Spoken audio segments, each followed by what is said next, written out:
Greeks was the one who joined. They were the ones who joined with the enemies of the Egyptians. They were the ones who basically let the Persians in the back door to come in and conquer and take over so they could eventually take over themselves. So it's basically them, as I said, using the Hebrews to give you their history, hiding behind the Hebrews. Because we know damn well that the Greeks in Kemet, they didn't know anything. They was taught everything. We know it wasn't no Hebrews in there. It wasn't no Jews in ancient Kemet going in there and being mighty and learning. Where's that information at? Where can we find any information in Kemet of them basically coming in there and growing mighty and growing in numbers? But I have shown you throughout my series about the Ionians, the Greeks, about how the Egyptians went in and helped them build the temple of Zeus and everything like that. And they was helping each other out. They learned so much from the ancient Egyptians. We know about this, as I said, and as it shows in the temple of Seti I and in the temple of Ramses III about there being Europeans in Kemet as citizens. We know they were the Greeks. We know. So we understand that they're basically flipping the story to make it seem as if, the Hebrews went through all this and that it's talking about them when we know this is the Greek story. That's the whole reason why they know it, because they lived through it. And, when you do the etymology of a lot of these words, the etymology of a lot of these words is going to go back to Greek anyway. Plain and simple, we'll go through that. But we know it was the Greeks that was there and not the Hebrews. Again, since we know, and since the Romans told us and the Greeks as well have told us, they came into Kemet to learn. The Greeks, the history is there. Thales, Aristotle, everybody came in there to get this information from the ancient Egyptians. Again, the question goes back to when the Persians came in to conquer the Egyptian territory. Where were the Romans? Where were the Greeks? Where were the people that were supposed to come in and help the Egyptians that learned so much from them? Nobody came to Egypt's aid. Nobody came to help them out. It was part of the plan. It was a setup. And this is what's clear to see. So it's giving you the downfall of Kemet here in Exodus when you really begin to understand. That's what we'll go through. And again, these Hebrews are just the Greeks trying to make themselves trying to make it seem as if, the Egyptians were deserving of being conquered. So, as we go on, it's a couple of things we got to address that, can get cleared up when you read in Exodus as far as the identity of the ancient Egyptians. So now when you read here, Exodus 1, 18 and 19, it says here in 18, and the king of Egypt called for the midwives and said unto them, why have ye done this thing and have saved the men, children alive? Remember, the Pharaoh was supposed to have ordered the midwives to basically go and kill all the men, children that were born and keep the women alive, but kill the men, children. Okay. So it says basically, why have you basically done this and kept the men, children alive? And the midwife said unto Pharaoh, because the Hebrew women are not as the Egyptian women, for they are lively and are delivered ere the midwives come in unto them. Therefore God dwelt with the midwives, and the people multiplied and waxed very mighty. And it came to pass, because the midwives feared God, that he made them houses. And Pharaoh charged all his people, saying, every son that is born ye shall cast into the river, and every daughter ye shall save alive. So now understand, we know 100% the ancient Egyptians was black. We understand this. We understand it was black. So you have the Europeans saying that they was white. You have Arabs saying that they was Arab, so on and so forth. Now it's easy to kill that nonsense. So these are the Jews that they say were enslaved by the ancient Egyptians. This is what they're supposed to look like, plain and simple. So these people were supposed to be enslaved in Kemet by the ancient Egyptians. So the whole thing is they look like white folks. And if the ancient Egyptians were supposed to be white folks and the Jews were supposed to look like this, how would Pharaoh be able to tell if they saved anybody alive as far as the men? How do you know if that's a baby Hebrew or just a regular baby? It's easy to hide a child, giving you the whole conundrum of, well, wait a minute, Pharaoh just ordered the firstborn, or the men, I should say, and Kemet to be slaughtered. Kill all the men. But if they look alike, how can you tell? How can you tell who's a Hebrew and who's just a regular Egyptian?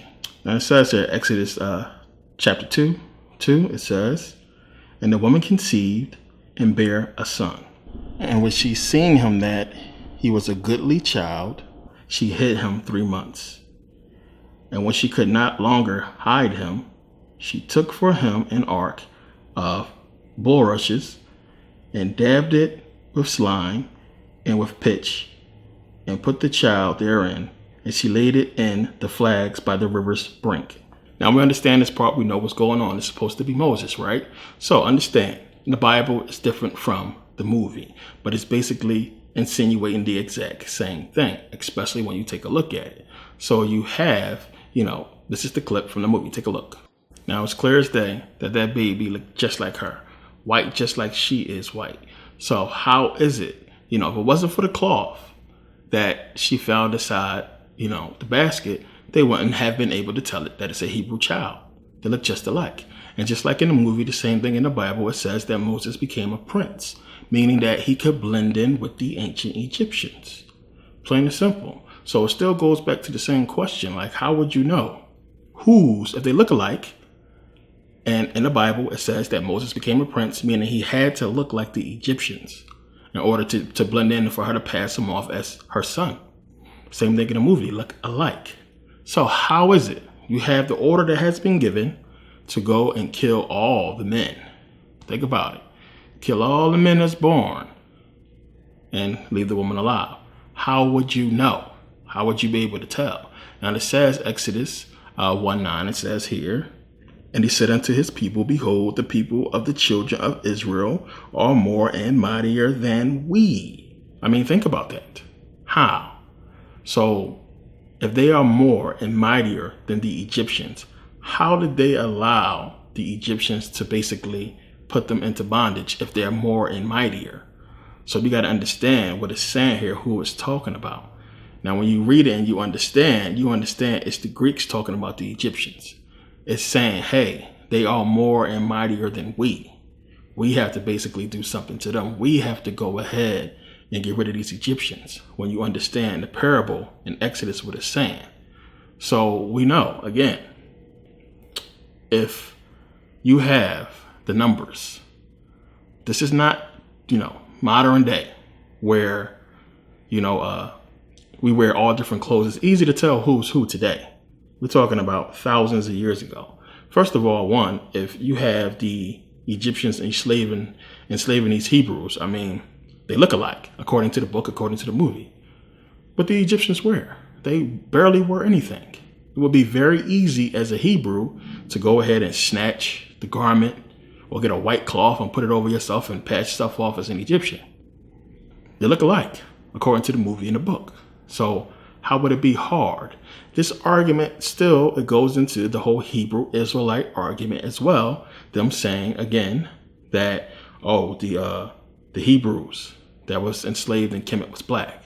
And remember, this is one of their whole arguments of them hating the Egyptians, is them saying, well, you have black Egyptians enslave black Hebrews, other black people. But if they was black, how could you tell? If their numbers was more, doesn't make sense. Any way you slice it, it does not fit. Now, it's a reason why, as we'll get into. So I'm from Philly, out here in Vegas, and I walk around. I can't tell, one black person if they from here in Vegas or if they're from Texas or they could be from Philly. We look the same to me. So, this is now, this day and age. So you're talking about, thousands of years ago. There's no way. There's no way you could tell. There's no way they would be able to look at the person and tell. So that whole situation should have been a lot more different. It shouldn't have been as if they was able to say, look, this guy's a Hebrew and, point the whole thing out and then, go attack. If that's the case and you're in a situation where they're killing all the freaking Hebrews, well, it's real easy to change if you look just like the people who doing the killing. It's crazy, but they can't say definitively that the Egyptians is black, because then we're the greatest civilization that ever lived. They can't say definitively that the Hebrews is black, because then we're the chosen people. We God's chosen people, everything like that. But they give us the movies showing them white. They give us the depictions showing them white. Hebrews white, the ancient Egyptians white. So it don't matter. The chosen people now, image of white people. Greatest civilization ever lived, image of white people. This is how they do it. Don't got to speak about it in the book. Just show the pictures, show the movies, and get people into the thinking that it's just a movie. But this is what they stamp. We're seeing the whole thing with the Nefertiti bust and them basically saying this is what she looked like. So they can do stuff like this and give validity, because this is what they're doing. This is what this whole thing is about. Them giving validity to the Hebrews in some capacity. Them talking about them, saying that this is what happened. They existed. That's the whole reason why this whole thing is here, to just try to give validity to the people. But it gets much deeper than that. You got to understand that you had the Greeks create a people out of thin air. So they know eventually, at some point in their plan, in their agenda, they will have to create these people. These Israelites will have to come from somewhere. Now, as I talked about in Ancient History series and many other videos as well, we understand what happened during Hellenization and the whole wars of the Diadochi, them basically going into those territories that was Egyptians. There were African people in there, Egyptians, black people. They had to go. Plain and simple. They had to get them out of Israel because Israel was a part of the plan. They had to go. So what you had was them indoctrinate those Africans, the people who was there, send them out teaching into other parts of Africa, what have you, which is why you have all this information out there and people talking about, you have, the Hebrews going back, hundreds of years to these Africans. This is what was going on. We know Hellenization was them spreading this doctrine, and they had Africans doing it as well. Once, the whole generational time passed and they had indoctrinated the children and had them passing it down. So that happened. You had finally, most of the Africans, the black people in Israel gone. What the Greeks did, they moved their people into Israel. Plain and simple. You might as well call them sacrifice.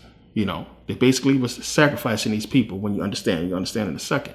But brought these people into Israel from Greece. This is what they do. When they come in and take over land, they bring their people. When they set up shop, game over.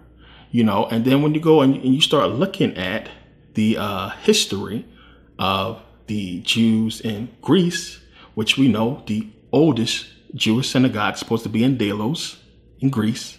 But we also have the Romanite Jews who's supposed to have spread throughout Greece and other parts of Europe for over 2,000 years. They're supposed to have existed for over 2,000 years. These Romanite Jews, you had them as well, be indoctrinated and get this whole teaching about Judaism coming into Greece and going into other places as well. So then you had indoctrination. You had Hellenization go on. And you had then the Greeks basically go out into, the so-called Middle East and bring back Arabs and bring them into Israel to basically mix in with the Greek people. And I talked about this. The reason why they look mixed is because they are. When you look at the Greeks today, look at what they look like. They look like Arabs. They look like Greeks. They look like a mix. They went out and indoctrinated these Arabs, brought them in to Greece to mix so they can create the Hebrew Israelites. Plain and simple. So that's basically what they did. They got the Arabs, brought them in, mixed them in with these Greeks. Plain and simple. Created this Hebrew, this Jewish race of people. They had to do it that way. Of course, they couldn't mix with black people, with the Africans, because we're dominant genes. We would show up and people would know, hey, the chosen people are black, so that's out the way. You can't just use Greeks because people would say, well, they're Greeks. Plain and simple. You can't, put yourself in these Hebrew shoes because you're Greeks, not Hebrews. This is not a Hebrew story. It's a Greek story. That will be obvious. So, and we're going to talk about in Leviticus who the Arabs really are. But got the Arabs, brought them in, mixed them, and boom, you had the sacrifice. Because that's basically what they are. These people were sacrificed, the sacrificial lamb, and this is basically they eat the whole lamb for Passover as a sacrifice, not realizing that they are the sacrifice themselves. And that's what Holocaust means. It means burnt offering or sacrifice. They were created to be sacrificed, plain and simple. So, to give validity to these people, this is what they had to do. And, these people was created to be sacrificed. And you have the real Jews, the ones who are really Greeks, as I've shown you guys. When you look at the ones that's in power, the ones with the beards, the reason why they have these beards to hide their real pale white faces, that's what they look like. Clear as day, you can see nothing but a white man with a beard. Plain and simple. That's all it is. They were sacrificed. Millions of people sacrificed so that they can give validity to these Jews and create a Jewish nation. Plain and simple. So when you go back and you understand when I was talking about the Romanite Jews, it says here, a majority of the Jewish population of Greece was killed in the Holocaust after Axis powers occupied Greece during World War II. They deported most of the Jews to Nazi concentration camps after the war. A majority of the survivors immigrated to Israel, the United States, and Western Europe, Today, there are still functioning Romanite synagogues in Chalix, which represents the oldest Jewish congregation on European ground, in Ionia, Athens, New York, and Israel. So there it is right there, plain and simple. Those people were allowed to be indoctrinated into, basically growing success just to be sacrificed. That was their whole purpose, to be sacrificed. So, when you look at it, it all makes sense. You could start putting it together at this point, because then you go back into Genesis. Remember, the grandfather, the originator of the Hebrew Israelites is who? Abraham. From where? Ur of the Chaldees, which is where? Mesopotamia, Iraq. See, now it all makes sense. And you understand why they did that. They had to make it as if the originator was from Iraq, because they knew they went out there to the Middle East, got those Arabs, brought them in to Israel and into Greece and let them mix. So now later on, people can say, well, they're not just Jews, not just Greeks, they mixed. Oh, they do have some Iraqi in them. They do have some Arab in them when you look at them. Giving validity to the Bible that Abraham must have been from Mesopotamia, because you have these Arab-looking, Greek-looking, mixed-looking people who are the so-called Hebrews. It's easy when you're paying attention when you look at it. So when you look at movies like Schindler's List, and these movies, just like the Exodus, is made to give these people sympathy, plain and simple, no matter which role you play in, whether they are the Jews looking white or the Nazis or what have you, it's the same, plain and simple. Now in Schindler's List, if you've seen the movie, it's shown in black and white, but you can't really tell these people apart if they wasn't dressed a certain way. They have on a Nazi uniform. The people who's doing all the killing and shooting, the so-called Nazis, look just like any one of those so-called Jews. Oscar Schindler with that nose looked more Jewish than some of the people who's supposed to be Jews in the movie. It's crazy. So that's why that was done. The only pop of color in that movie was when a little girl, was walking through town while they was raiding the town and it was killing and, basically enslaving the Jews. Even when you look at her, she looked like could be any little white girl from anywhere USA. Plain and simple. And they look the same. So it's tough to, give that argument any validation that how would you be able to tell who was Jews back then and who was an Egyptian?